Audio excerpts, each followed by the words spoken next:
ఏం చేస్తున్నారండి? Papers cut చేస్తున్నారే, ఎందుకోసమో? మా స్కూల్లో పిల్లలు 30 మంది ఉన్నారు క్లాస్కి.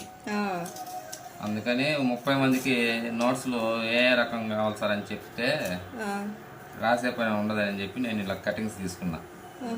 ఇలా కటింగ్స్ తీసుకొని మళ్ళీ రాసి ఇట్లా నోట్స్ అడుగుతారని చెప్పి ఇలా చూపించేసి క్లారిటీగా ఇస్తే సరిపోతుందని ఈ 3 రకాలు పేపర్లు, తెలుగుకి, English double lines, double lines, maths white paper, white notebooks అన్నట్టుగా ఇలా 3 కలిపి పిన్ చేసి ఇచ్చేస్తే వాళ్ళు తెచ్చుకుంటారు. ఇవి చూపించేసి వాళ్ళ అమ్మ వాళ్ళు ఏవన్నీ అనేది తెచ్చుకుంటారని చెప్పి రాసిస్తున్నా.